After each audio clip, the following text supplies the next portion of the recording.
Dictation शुरू होगी 3 second बाद। न्यायपालिका की सर्वोच्च संस्था सुप्रीम कोर्ट में मंगलवार का दिन कई मायनों में ऐतिहासिक रहा। 9 जजों के एक साथ शपथ लेने का कीर्तिमान आज़ादी के 70 वर्षों में पहली बार कायम हुआ तो लैंगिक समानता की वकालत के दौर में यह सुखद पहलू भी रहा जब शीर्ष कोर्ट में 3 महिला जजों ने एक साथ पदभार संभाला। संतोष की बात यह भी है कि लंबे समय बाद उच्चतम न्यायालय में जजों के कुल पदों में सिर्फ एक ही खाली रह गया है और गर्व करने लायक बात यह भी कि सब कुछ ठीक रहा तो शपथ लेने वाली 3 महिला जजों में से एक को आगामी वर्षों में देश की पहली महिला प्रधान न्यायाधीश बनने का गौरव मिल सकेगा। पैरा। वैसे इस उपलब्धि के बावजूद देश भर की अदालतों में महिला न्यायाधीशों की आनुपातिक स्थिति को संतोषजनक कतई नहीं कहा जा सकता। उच्च न्यायपालिका में महज 12% ही महिला न्यायाधीश हैं। आज एक भी राज्य के उच्च न्यायालय में महिला मुख्य न्यायाधीश नहीं हैं, जबकि अन्य क्षेत्रों में उनके लिए अवसर खूब हैं।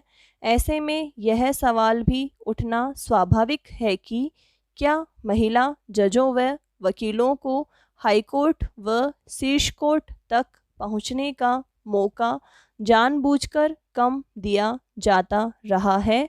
सुप्रीम कोर्ट तक पहुंचने वाली महिला जजों की गिनती की संख्या इसी तरफ संकेत करने को काफ़ी है। यह तो तब है जब 2 साल पहले सरकार की तरफ से सुप्रीम कोर्ट में पेश किए गए दस्तावेज में कहा था कि लैंगिक प्रतिनिधित्व की दिशा में कोर्ट रूम को संतुलित करने की ज़रूरत है। इसमें भी संदेह नहीं कि हमारे देश में न्याय प्रक्रिया की रफ्तार पिछले सालों में काफ़ी धीमी हुई है। अदालतों में मुकदमों की बढ़ती संख्या इसकी बड़ी वजह मानी जाती है। अब इन नियुक्तियों से लंबित मुकदमों के बोझ से एक हद तक छुटकारा मिल सकेगा, यह उम्मीद की जानी चाहिए। शीर्ष अदालत से शुरुआत हुई है तो हाईकोर्ट व निचली अदालतों में भी जजों के खाली पद भरे जाएंगे, ऐसी उम्मीद भी रखनी ही चाहिए। पैरा।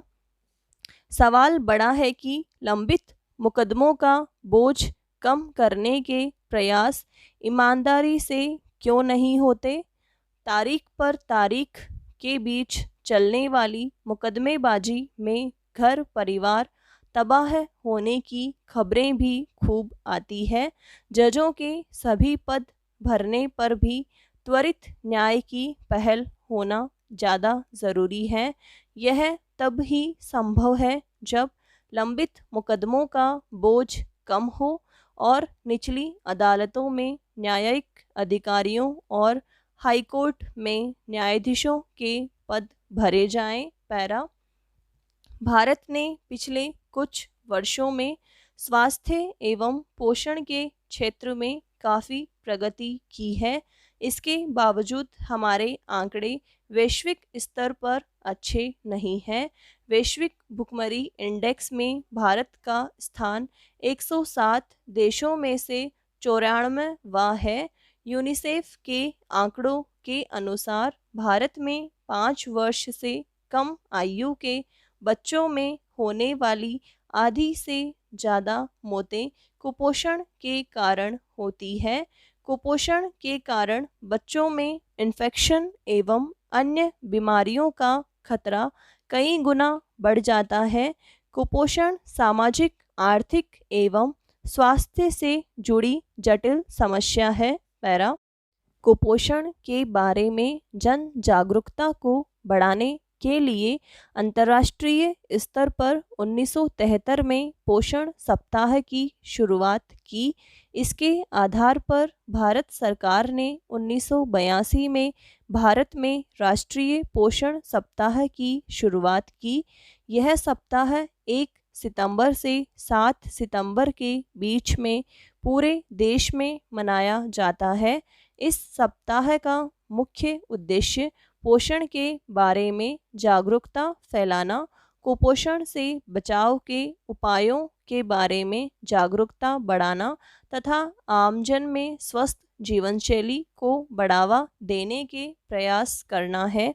अच्छे स्वास्थ्य और सेहत के लिए संतुलित आहार ज़रूरी है, इसलिए लोगों को पोषण के महत्व के बारे में जागरूक करने की बहुत आवश्यकता है। पैरा, भारत सरकार ने देश को कुपोषण जैसी गंभीर समस्या से मुक्त कराने के लिए राष्ट्रीय स्तर पर पोषण अभियान चलाया।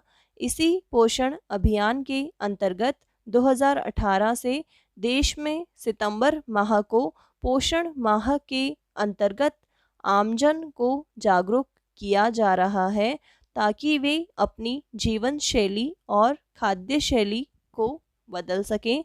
पोषण अभियान के अंतर्गत किए जा रहे सरकारी प्रयासों के साथ सामाजिक संस्थाओं, निजी क्षेत्र एवं शैक्षणिक संस्थाओं को भी जोड़ा जा रहा है।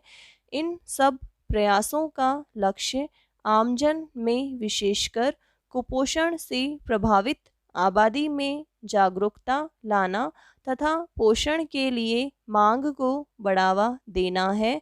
एकीकृत बाल विकास सेवा भारत में कुपोषण चुनौती से लड़ने की सबसे महत्वपूर्ण योजना है। इसके तहत पूरक पोषण कार्यक्रम, स्वास्थ्य शिक्षा, टीकाकरण, स्वास्थ्य जांच के साथ साथ प्री स्कूल शिक्षा पर भी ध्यान दिया जाता है। पोषण अभियान के अंतर्गत विशेष रूप से युवतियों, गर्भवती महिलाओं तथा बच्चों को दूध पिलाने वाली माताओं में पोषण की कमी को दूर करने के लिए प्रयास किए जाते हैं। बाल कुपोषण एक पुरानी समस्या है और भारत के लोक प्रशासन के लिए एक बहुत बड़ी चुनौती है। पैरा, कुपोषण जैसी जटिल समस्या के कई कारण हैं और उनमें से कई आपस में जुड़े हुए हैं। इसलिए कुपोषण की समस्या को हल करने के लिए हम कोई भी नीति बनाएं, हमें सभी क्षेत्रों, मंत्रालयों एवं विभागों के साथ मिलकर कार्य करने की ज़रूरत है। इसमें सामाजिक संगठनों एवं मीडिया की महत्वपूर्ण भूमिका हो। निजी क्षेत्र खाद्य प्रणाली के सभी क्षेत्रों में शामिल है। इसमें कृषि उत्पादन, कटाई, प्रसंस्करण और पैकेजिंग, विपणन और उपभोक्ता पहुंच आदि शामिल हैं। इसलिए हमें इन सभी क्षेत्रों के साथ मिलकर योजना बनाने की ज़रूरत है।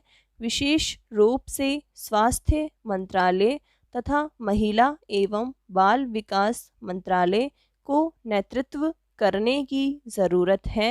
दृढ़ राजनीतिक इच्छा शक्ति, उचित नीतियाँ एवं निवेश, जन जागरूकता, निजी एवं सामाजिक संगठनों की भागीदारी तथा मीडिया के सक्रिय सहयोग से हम कुपोषण जैसी जटिल और गंभीर समस्या से देश को मुक्ति दिला सकते हैं। पैरा, धर्म की बात करते हुए धर्म के मर्म को समझने वाले कम हैं। जिस प्रकार खाना खाते, पानी पीते, नींद लेते हुए भी श्वास लेते हैं, उसी प्रकार धर्म कार्य को अपने जीवन का अंग बनाना होगा, अधिक परिश्रम करना होगा। धर्म किसी के कहने पर नहीं, उत्साह के साथ होना चाहिए। हुक्म या दबाव से नहीं, स्वेच्छा से धर्म को जीवन का अंग बनाकर कार्य करना चाहिए। समाप्त।